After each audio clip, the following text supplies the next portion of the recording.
Bon, Serge, avant d'évoquer le thème principal, qui sera celui du paresseux, avec lequel vous entretenez une relation qui a l'air d'être longue depuis un moment, vous nous en parlerez, on va dire quelques mots sur celui que vous êtes. Vous avez, dans de nombreuses années, voyagé dans diverses parties du monde, en particulier en Amazonie et en Océanie, et cette Amazonie, elle vous tient particulièrement à cœur, je crois. Ben, ça, c'est toute une histoire. On ne va pas parler d'histoire d'amour parce que bien souvent, elle se termine mal. Dans le cas de ma relation avec cette région, immense, multiple, un jour, je me suis perdu dedans.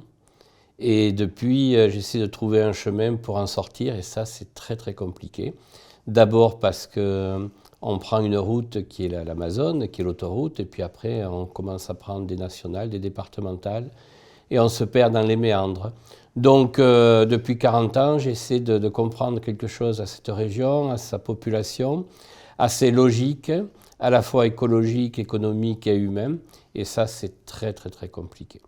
Tout ça, ça vous a amené à fréquenter les sociétés humaines, évidemment, mais aussi, parce que c'est totalement imbriqué, la nature et le monde animal dans ces régions premières.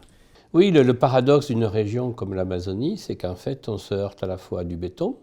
Il y a des villes comme Belém ou Manaus de plus de 2 millions d'habitants chacune, et puis après, une nature encore en gestation, malgré toutes les agressions qu'elle subit, il y a encore des zones où on se croirait au premier matin du monde. Ces peuples que vous avez côtoyés, avec lesquels vous avez vécu, je reviens sur le thème de la nature et du monde animal, évidemment, c'est une évidence, mais vous pouvez peut-être nous en parler, entretiennent avec leur réel à eux, le monde animal, un lien particulier, à la fois dans le matériel et aussi le spirituel. C'est quelque chose qui habite totalement ces peuples. Voilà, les populations amérindiennes, en fait, ont une vision singulière de leur univers, de leur cosmologie. Et ça, c'est quelque chose qu'on ne perçoit pas au départ. Hein. C'est-à-dire, il y a 40 ans, au début de mes voyages, c'était une perception que j'ignorais complètement. Il va falloir, avec l'expérience, gratter un petit peu et rentrer dans la complexité de ces sociétés, notamment les relations entre ce qu'on appelle humain et non humain. Et là, ça devient très complexe. Une fois chez les Yawalapiti, un groupe où j'ai séjourné pratiquement une année, sur plusieurs séjours, on était en train de manger un bouilli de poisson. Et Haritana, le chef, vient me voir et il me dit, tu vois, le banquet là qu'on est en train de consommer, eh bien, on n'est pas seul à le manger. Il y a les esprits qui sont là et qui mangent avec nous la nourriture. Donc, poliment, j'ai répondu, ah ben, très bien, hein, ils sont là, le bienvenu, si ce n'est que c'est un monde invisible auquel je n'ai pas accès.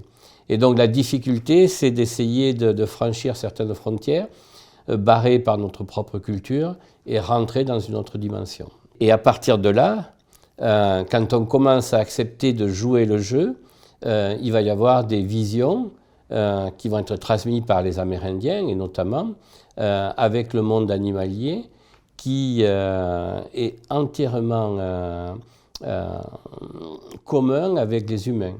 En fait, il n'y a pas de distinction entre humains et non humains. Tout ça, ça forme des collectifs soudés. C'est un tout.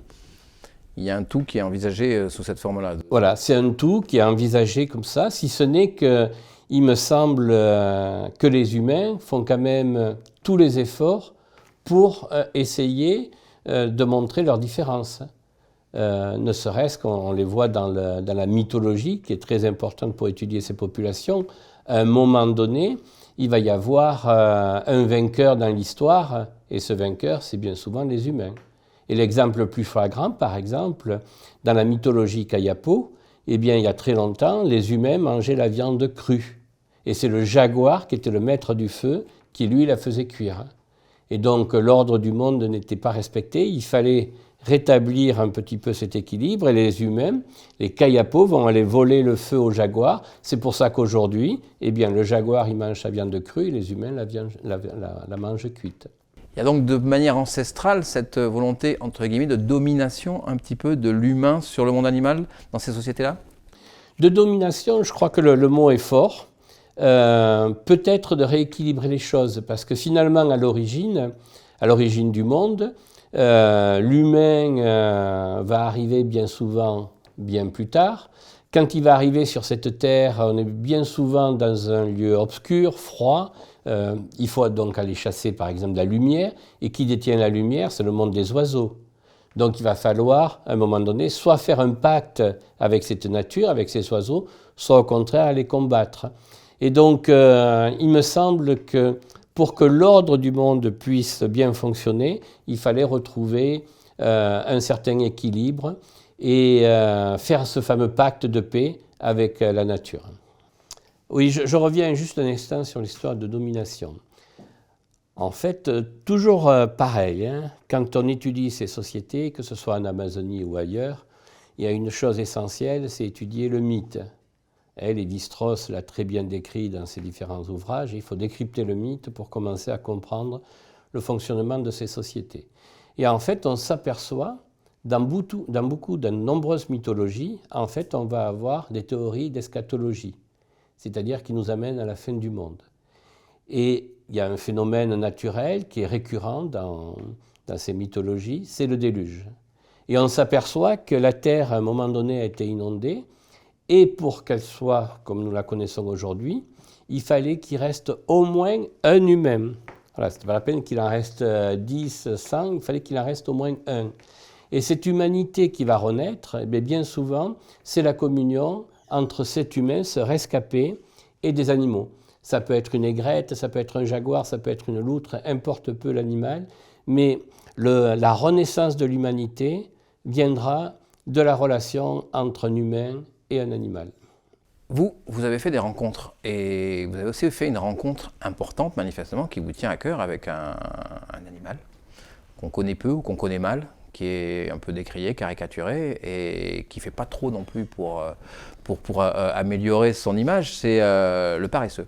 Autant vous l'avouer de suite, c'est mon favori dans le bestiaire amazonien et paresseux le mal nommé.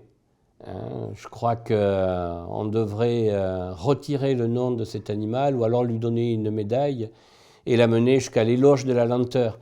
Vous vous rendez compte, on est dans une société aujourd'hui où tout va vite. On nous parle de 5G, on nous parle de voitures à 200 km à l'heure, de fast-food pour l'alimentation, de sites de rencontres où en 5 minutes vous avez l'amour qui vient frapper à votre porte. Bon, eh bien voilà ici un être vivant sur la Terre qui lui a choisi de vivre au ralenti. C'est pas extraordinaire ça? À votre première rencontre avec cette espèce, avec cet animal?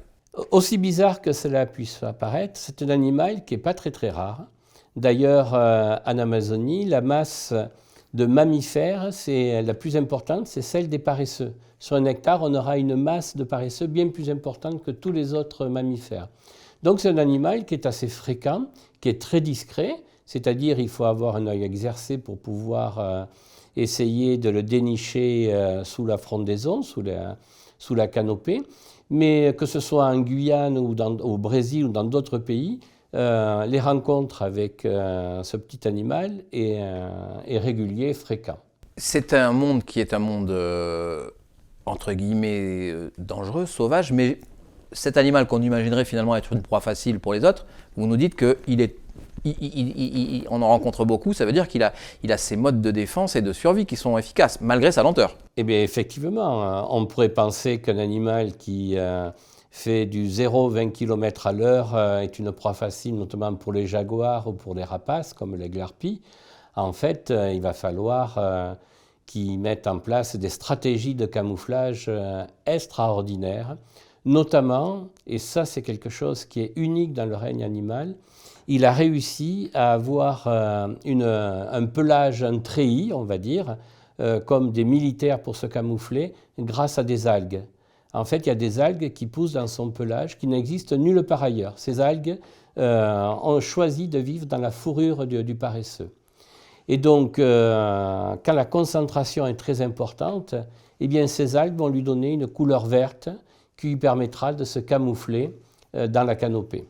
Qu'est-ce qui vous fascine particulièrement chez cet animal? Alors, vous avez dit effectivement cet éloge de la lenteur, cette capacité à être complètement anachronique en quelque sorte dans son environnement, où finalement le jaguar en est la meilleure illustration, c'est la rapidité, mais lui survit, prospère. Qu'est-ce qui vous fascine dans cet animal? Si je continue dans l'histoire de ces algues et qui viennent couvrir, qui viennent dans un Airbnb se loger ici.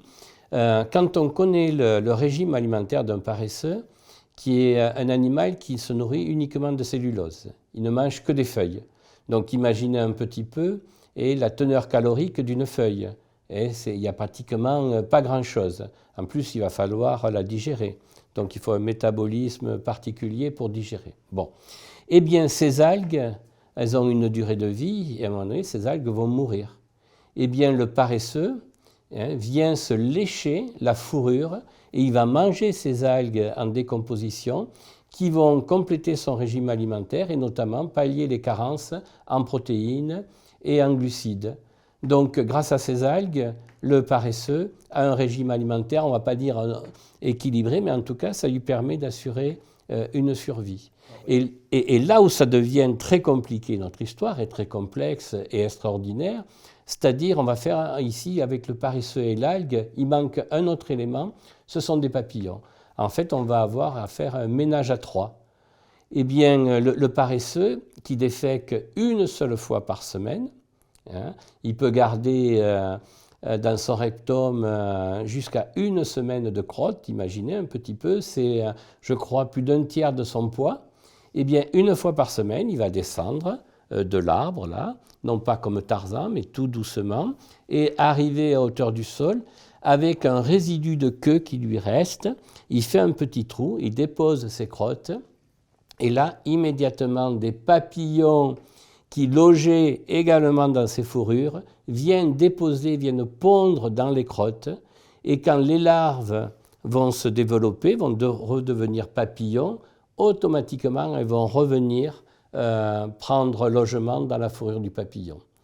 Et ces papillons qui meurent, eh bien, sont de l'engrais naturel pour les algues. Donc vous voyez, ici, on a un mutualisme à trois et ça, c'est extraordinaire. La boucle est bouclée. On est vraiment dans de l'économie circulaire, comme on dit aujourd'hui.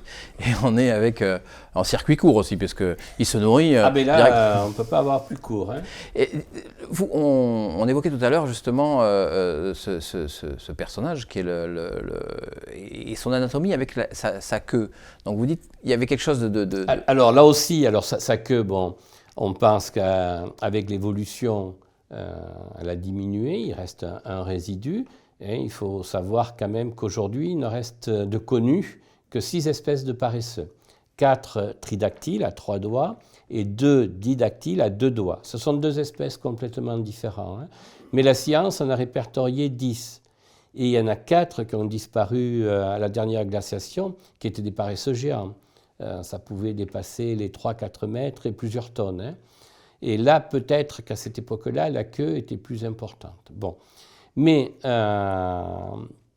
on a vu chez le tridactyle l'utilité de la queue pour creuser. Ça lui sert qu'à ça. Hein.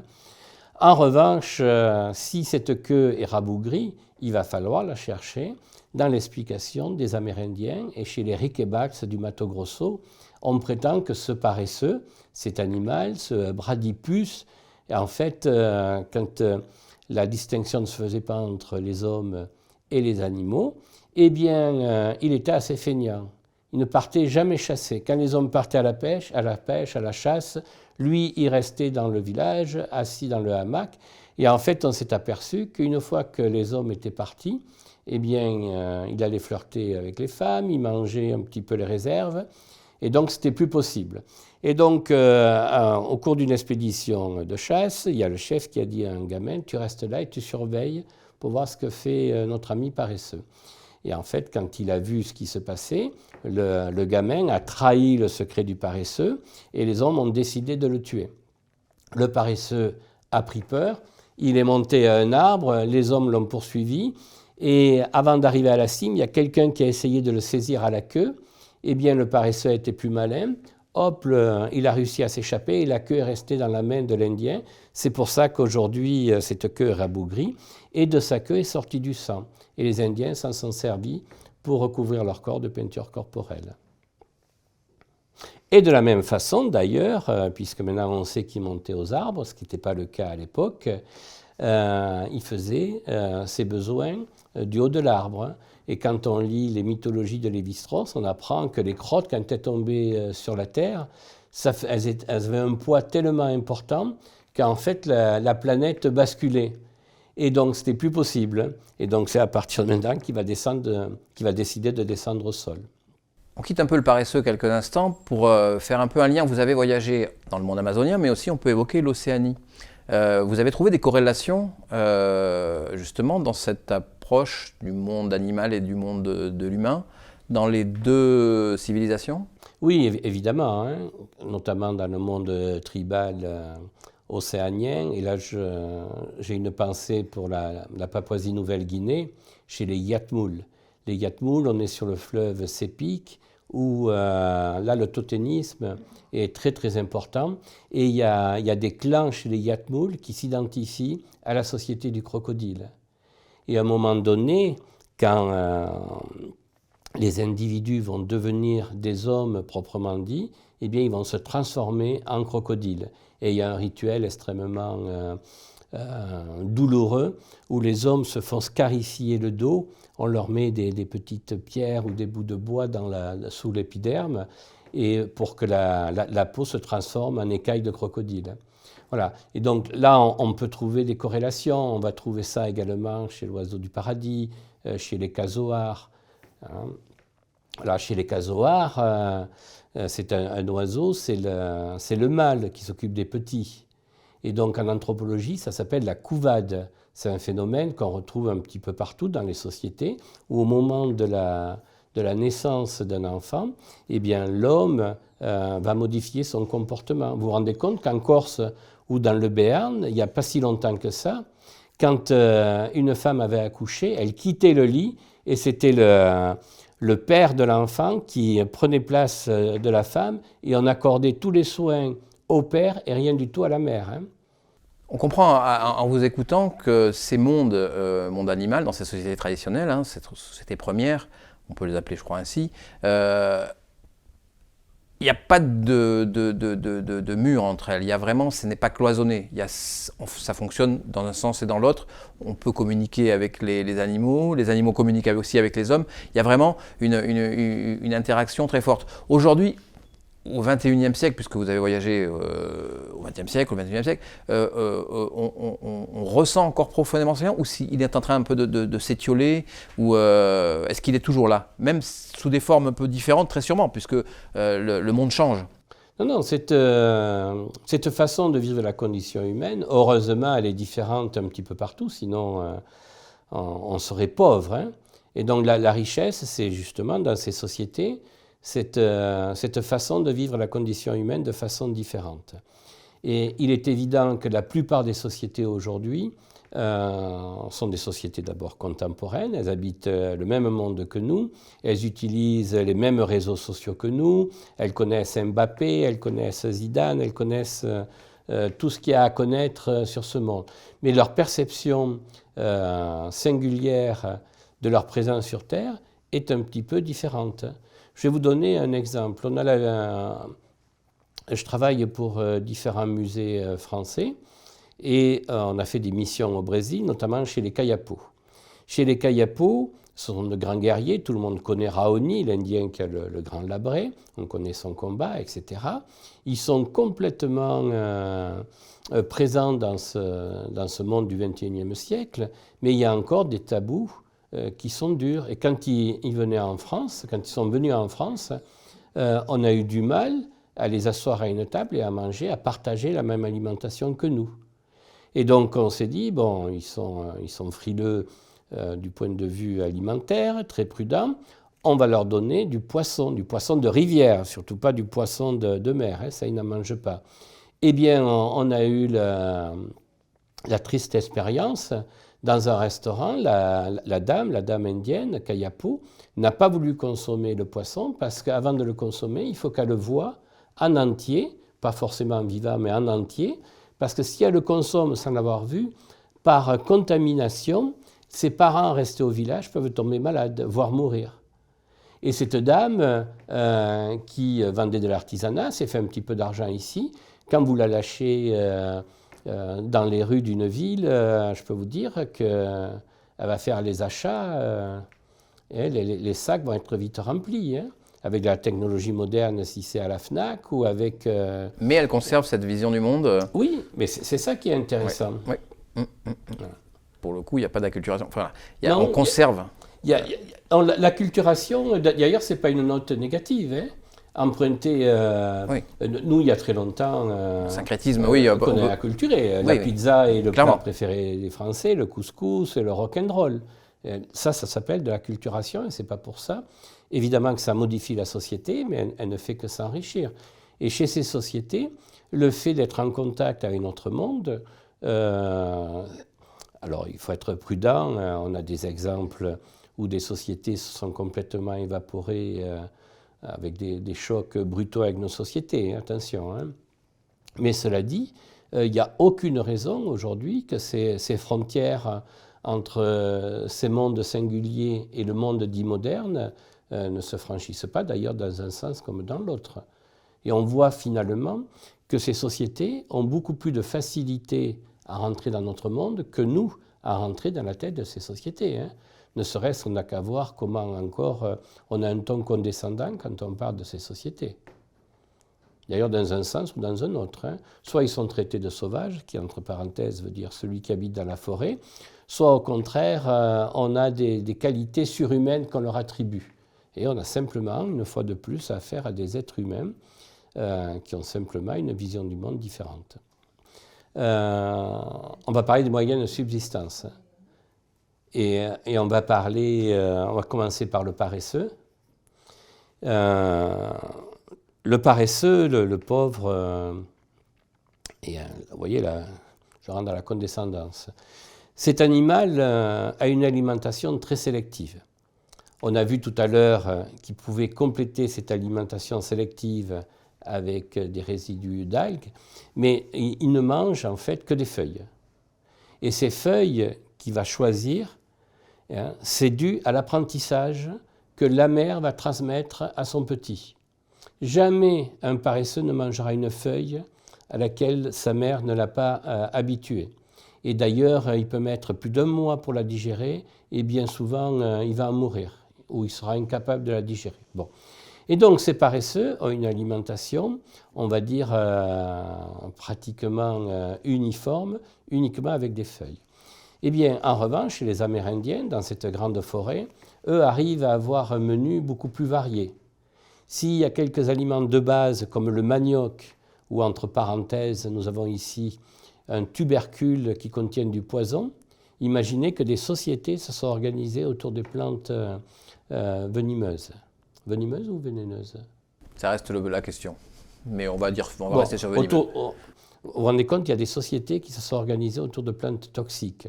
Hein. Imaginez un petit peu, et il faut faire marcher le Pentium 5 là, et son intelligence pour pouvoir s'organiser autour de cette plante-là et mettre tout un système pour détoxiquer cette plante. Donc ça, c'est la base, avec le maïs, de la plupart des populations du bassin amazonien. On va retrouver finalement ce même système en Océanie, par exemple avec du taro, qui nécessite également un traitement, ou avec du sagou, qui est le fruit qui est la pulpe d'un palmier. Et tout ça, à un moment donné, ça constitue la base. C'est le pain de ces sociétés. À côté de ça, il va y avoir cette faune présente, et on va voir comment on l'intègre dans son menu. Et en fait, on s'aperçoit qu'en fonction des sociétés, eh bien, le menu peut être varié. Il y a des sociétés où la viande rouge est tolérée, et il y a d'autres sociétés où c'est complètement prohibé. Il y a des Amérindiens qui ne mangent pas de viande rouge. Voilà, ça ne viendra jamais sur la table. En revanche, il faut des protéines, on va les trouver dans le poisson.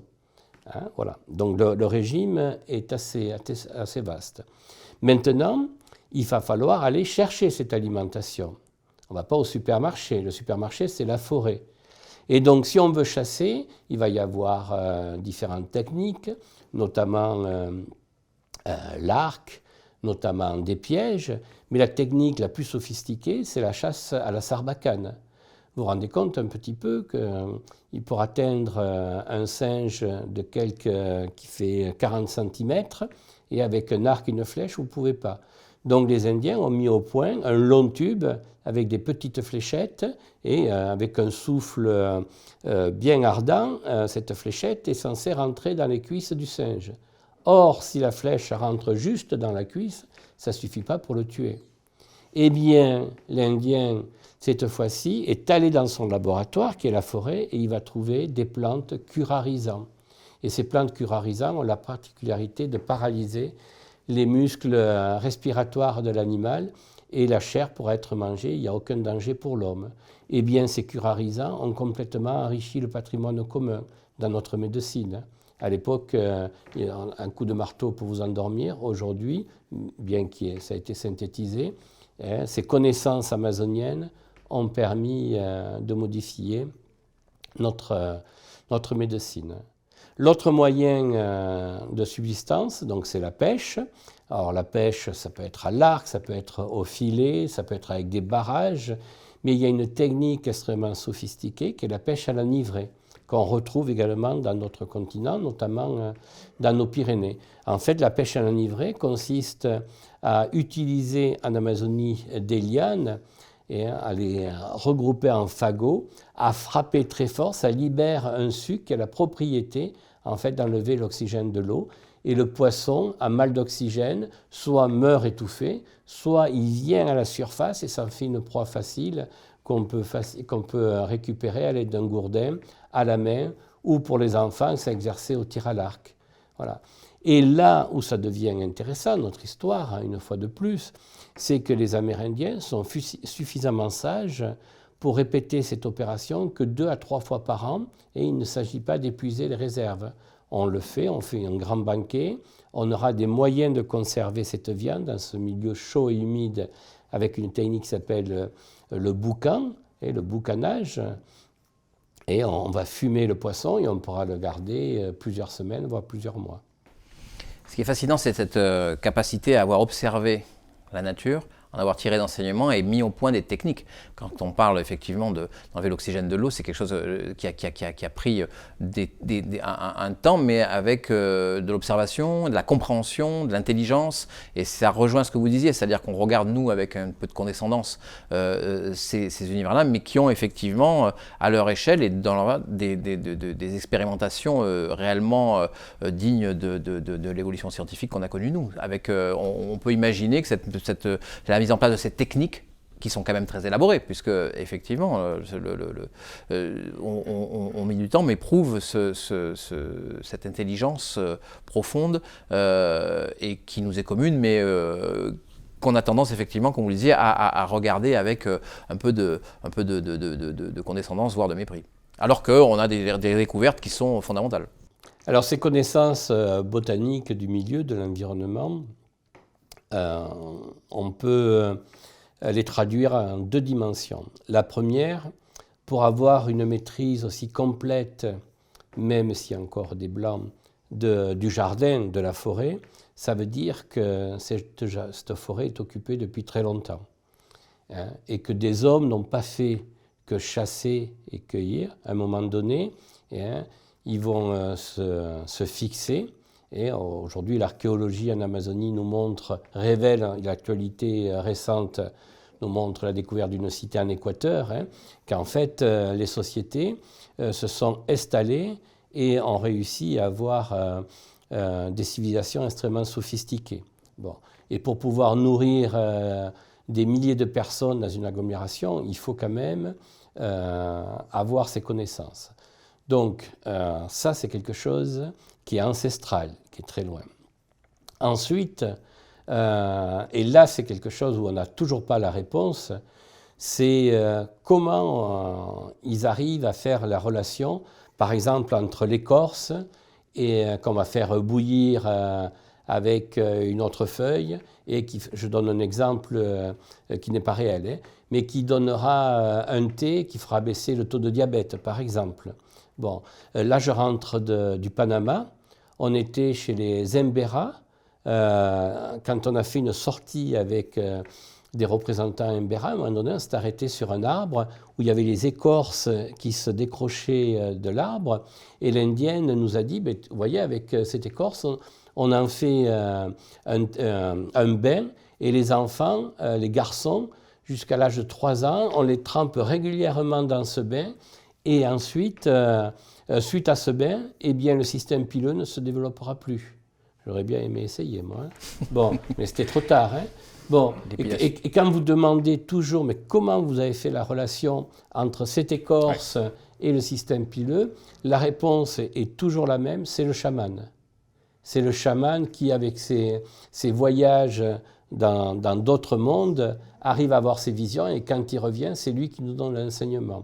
Alors ça, c'est intéressant, c'est une explication à ces progrès, quelque part, scientifiques qui auraient demandé de l'analyse microbiologique, de l'analyse, etc. Bon, on pourrait se poser la question. Et effectivement, le chaman, lui, est peut-être celui qui fait le passage de ces connaissances qui sont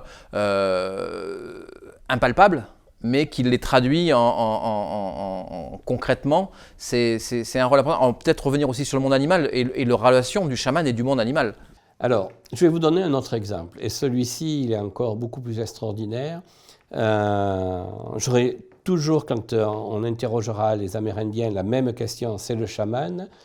Un phénomène, un processus qui s'appelle le tapirage, qui consiste à modifier la couleur naturelle des plumes des oiseaux. Et ce processus s'effectue essentiellement sur des haras ou des perroquets amazones. Et on connaît ce processus depuis très longtemps, notamment le changement d'alimentation. Et, ici, un poussin, vous lui donnez des crevettes, il va devenir rose. Hein. Donc ça, ce processus, on le connaît, c'est un processus naturel, par exemple avec les flamants roses de Camargue. Bon. En Amazonie, il y a plusieurs techniques. Vous pouvez arracher violemment les plumes de votre perroquet, il fait la gueule. Il crie, il fait la tête. Hein.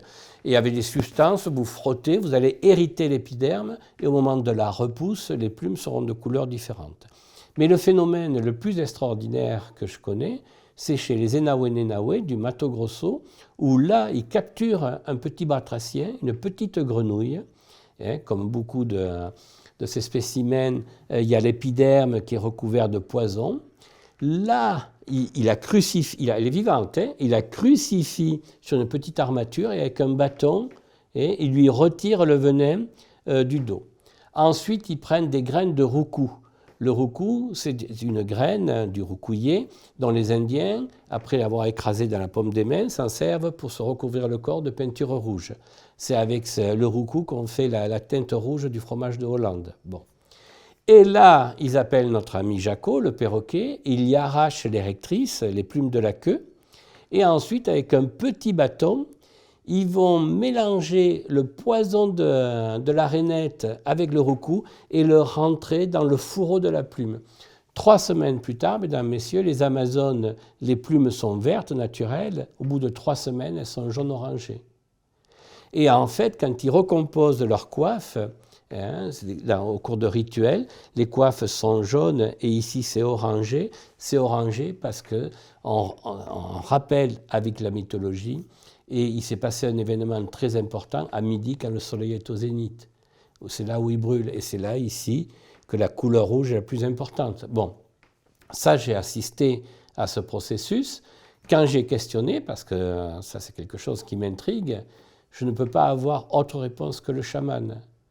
Et donc, ok, c'est le chaman, d'accord. Maintenant, explique-moi comment fonctionne ton monde. Et on va s'apercevoir que ce soit chez les Enawe ou ailleurs, en fait, l'univers est constitué de plusieurs paliers, de plusieurs couches. Et généralement, les humains se trouvent au palier intermédiaire et entre le monde souterrain et le monde céleste.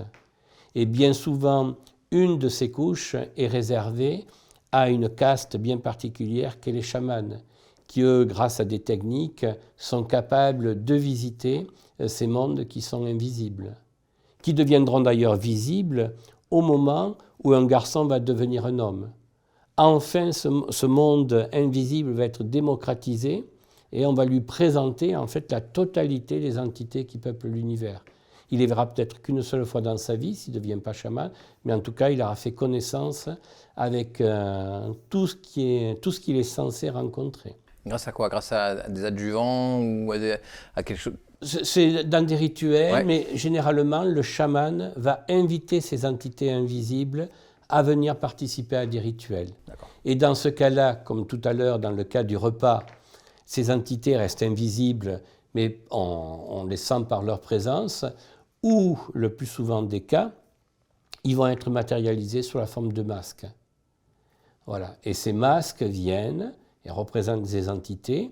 Là, il va y avoir une communion parfaite entre ces humains et ces entités surnaturelles. On va danser, on va participer à des banquets, on va donner de l'alimentation, on va les rassasier jusqu'à plus soif, et pour essayer de faire un pacte de paix avec ces entités. Parce que l'équilibre des humains est sans cesse perturbé par tous ces entités qui vivent dans la forêt. En vous écoutant, on sent que ce monde vous parle au sens propre comme au figuré. Dans votre vie, c'est quelque chose qui a été très important. Là, on vient à une question plus personnelle. C'est quelque chose qui pour vous, est fondamental, ce lien. Non, c'est fondamental pour avoir une compréhension de ces populations. Où ça devient plus corsé, l'histoire, c'est quand je reviens à Toulouse, place du Capitole. Est-ce que place du Capitole, ces esprits sont toujours là, ou est-ce que je les ai laissés dans la forêt? Ça, c'est une démarche intellectuelle qui est extrêmement compliquée. Moi, je fais un travail d'ethnographie, c'est-à-dire j'essaie de m'immerger dans une société, essayer de comprendre sa logique, et cette logique, elle passe par des choses auxquelles nous, dans notre culture, on n'est pas habitués. On est dans un domaine qui est compliqué pour un cerveau cartésien formaté à la culture européenne. Et quand vous essayez donc de comprendre ces sociétés qu'on va étudier, dites exotiques, qui ont des logiques différentes. Voilà. Donc ça, c'est un pas qui pour moi est très compliqué. Il est évident qu'avec l'expérience, on arrive à accepter certains témoignages plus facilement, la compréhension est plus grande, mais j'arrive toujours pas à rentrer dans la peau de l'Amérindien, et ça, je crois que c'est un chemin qui est trop long, trop compliqué, et surtout, je ne veux pas le faire, ça. C'est bien d'avoir... Vous savez, si on veut regarder la montagne, il vaut mieux être sur la colline, et si on veut regarder la colline, il vaut mieux être sur la montagne. Donc, si on veut observer ces sociétés, il faut avoir les éléments, les clés, qui permettent d'ailleurs non pas de comprendre, mais d'avoir d'autres clés, d'autres portes ouvertes pour entrer. Mais ce domaine-là est vraiment très complexe.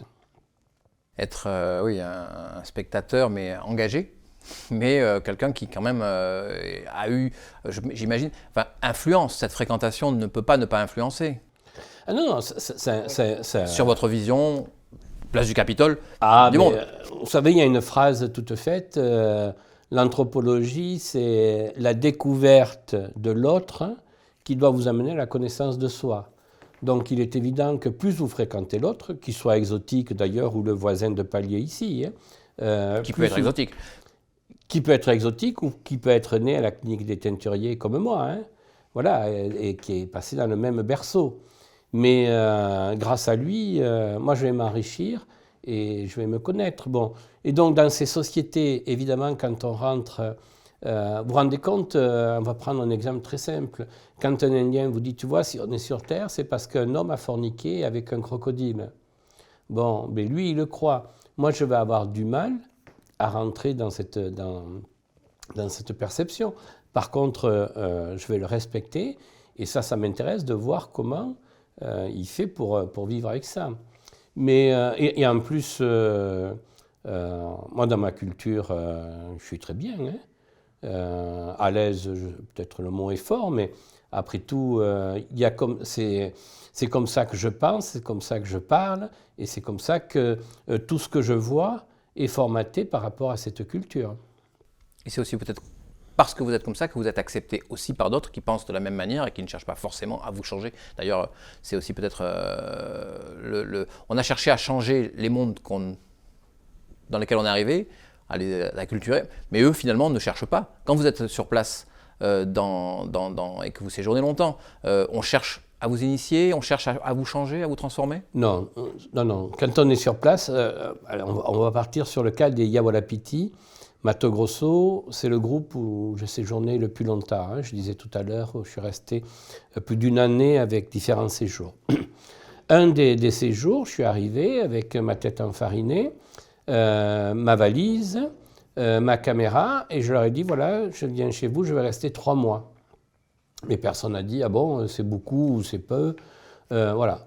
Au bout de 3 mois, quand je suis parti, quelques jours avant, j'ai dit, bon, ben, j'aimerais partir dans quelques jours. Ok, tu pars dans quelques jours. Et voilà, ça s'est fait tout naturellement. Et ça, c'est très, très bien. Ensuite, je reviens à l'expérience. Aujourd'hui, dans la plupart des cas, quand je rentre dans un village amérindien, je sais que, entre guillemets, je vais être accepté parce que je suis porteur de quelque chose. Et porteur de quelque chose, ça peut être, dans nos projets, on travaille sur la formation d'équipes vidéo, ça peut être la livraison de matériel de tournage, ça peut être la livraison de 200 litres d'essence, parce qu'on en a besoin, les Indiens en ont besoin pour aller à la pêche. Ça peut être des perles. En tout cas, quelque part, il y a une réciprocité. Moi, mon travail, c'est l'anthropologie visuelle, c'est-à-dire je restitue mes observations par l'image. Bon, eh bien, je suis chez eux, ok, il y a l'expérience personnelle, c'est une chose, mais il y a le travail pour venir, entre guillemets, leur voler une image. Eh bien, après tout, il doit y avoir réciprocité. Tu veux notre image? Eh bien, qu'est-ce que tu me donnes en échange? Et ça, je trouve, c'est très, très bien. Donc, il faut faire très attention. Il y a un anthropologue qui parlait, quand on s'attribue, un anthropologue ou un visiteur s'attribue une bonne réception dans un village, bien souvent, c'est parce qu'il est porteur soit d'une quincaillerie, soit d'une technologie, ou soit d'argent que la société en question, amphitryon, désire recevoir. Hein. Bon, mais une fois qu'on l'intègre, moi tout ça c'est bien intégré dans mon esprit, ça ne me pose aucune espèce de problème. Hein.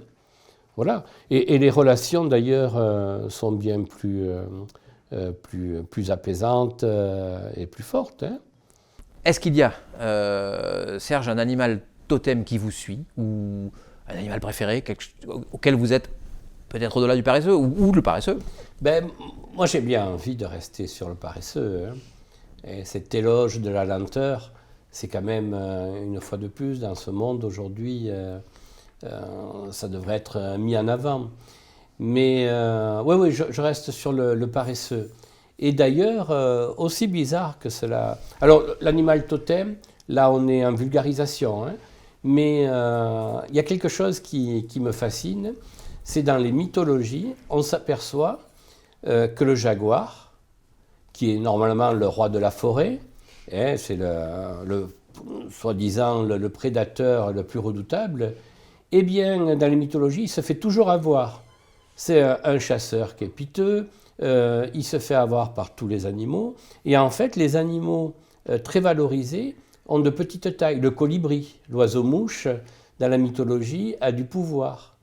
Les oiseaux ont du pouvoir. Voilà. Et ces animaux féroces, eh bien, on dirait que c'est un petit peu une revanche. Eh bien, ils se font duper un petit peu par tout le monde. On a vu l'histoire du feu, et le jaguar s'est fait avoir. Et ça, c'est fascinant de voir finalement que la morphologie de l'animal, ou sa réputation, eh bien, dans les mythologies, dans l'histoire, ça peut être inversé, et que finalement, les plus petits sont souvent les plus forts.